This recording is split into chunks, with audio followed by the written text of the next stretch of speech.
Hello viewers, আসসালামু আলাইকুম। আজ আমি আপনাদের সাথে খুবই দারুণ একটি রেসিপি শেয়ার করব, মসুর ডালের চচ্চড়ি। তো এখানে আমি 1 কাপ পরিমাণ মসুর ডাল নিয়েছি। এখন আমি ডালের ভিতরে পানি দিয়ে দেব এবং ডালটা খুব সুন্দর করে ধুয়ে নেব বেশ কয়েকবার। তো আমি এখন ডালটা ভালো করে ধুয়ে নিচ্ছি। আর ভিউয়ার্স, আপনি যদি আমার চ্যানেলে নতুন হয়ে থাকেন তো প্লিজ সাবস্ক্রাইব করে দিবেন আর পাশে থাকা বেল আইকনটি প্রেস করে দিবেন। মসুর ডালটা আমি খুব ভালো করে ধুয়ে নিয়েছি। এখন এটা মেখে নেওয়ার পালা। এটা আমি হাতে মেখে চচ্চড়ি করব, তার জন্য আমি ডালটা নিয়ে নিলাম।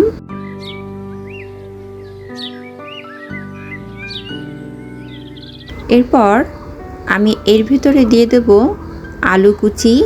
আমি আলুটা খুব মিহি করে কুচিয়ে নিয়েছি।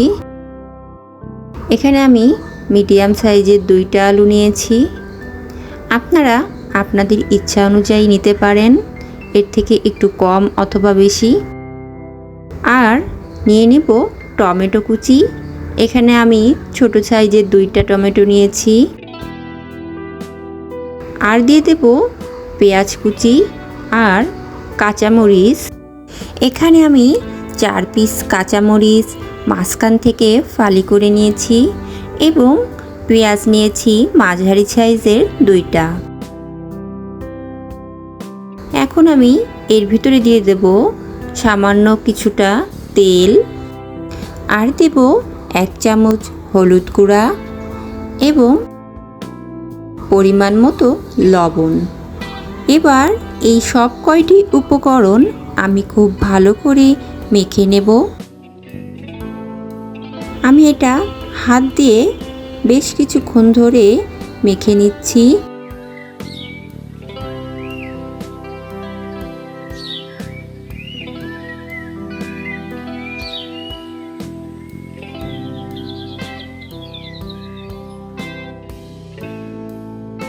এখন আমার মাখা শেষ হয়ে গেছে।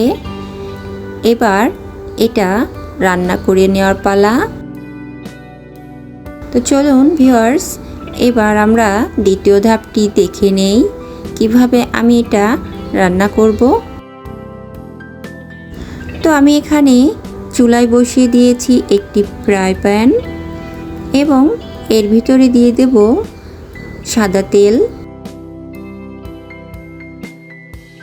তেলটা আপনি আপনার আন্দাজ মতো নিয়ে নেবেন, একটু কম বেশি হলে সমস্যা নেই। এখন আমি এর ভিতরে দিয়ে দেব 2টা শুকনা মরিচ। আমি এভাবে ফালি করে নিয়েছি। এবার আমি দিয়ে দেব রসুন কুচি।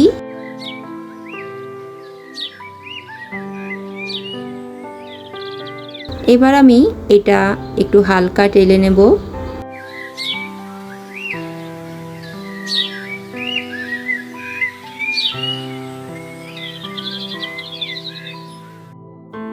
এখন আমি দিয়ে দেব সামান্য পরিমাণ কালো জিরা।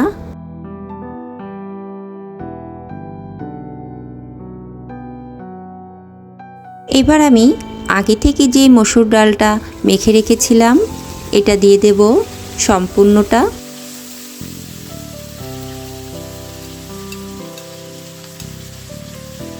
এবং খুব ভালো করে নেড়েচেড়ে দেব। বেশ কিছুক্ষণ এটা একটু ভেজে নিতে হবে।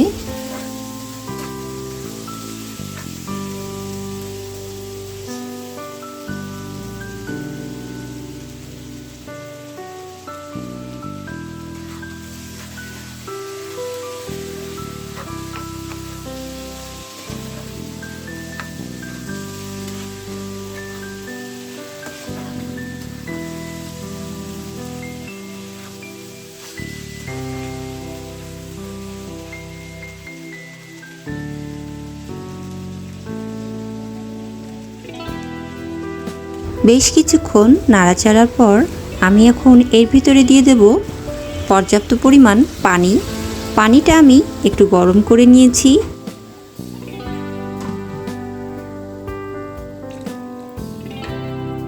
পর্যাপ্ত পরিমাণ পানিটা দিয়ে দিতে হবে।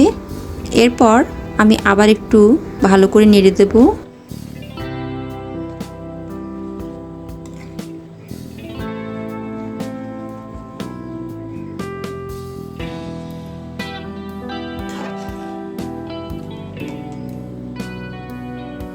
এরপর আমি একটি ঢাকনার সাহায্যে ঢেকে দেব এবং এটা হতে দেব 10 থেকে 15 মিনিট। 10 মিনিট পর আমি একটু নেড়ে দেব এটা। দেখুন এটা প্রায় হয়ে এসেছে। এটা আমি আরও কিছুক্ষণ হতে দেব। আপনি এটা কতটা ঘন রাখবেন সেটা আপনার উপরে নির্ভর করবে এবং এটা কিন্তু আপনি ভাত অথবা রুটির সাথে খেতে পারবেন। এটা খুবই সুস্বাদু হয়। তো আমি এরকম একটু মাখা মাখায় রাখবো। দেখতে পাচ্ছেন ডালটা কিন্তু একদম গলে যায়নি। এটা শুধুমাত্র খুব সুন্দরভাবে সেদ্ধ হয়ে গেছে এবং আস্তে আস্তেই আছে। তো এভাবে খেতেই এটা কিন্তু খুব বেশি ভালো লাগবে। আর এর থেকে বেশি গলিয়ে ফেললে কিন্তু খেতে ভালো লাগবে না। তো ভিউয়ার্স, কেমন লাগলো আজকের মসুর ডালের চচ্চড়ি? তো কমেন্টে অবশ্যই জানাবেন আর একটি লাইক করতে কিন্তু অবশ্যই ভুলবেন না। তো আজকের মতন বিদায় নিচ্ছি। আল্লাহ হাফেজ।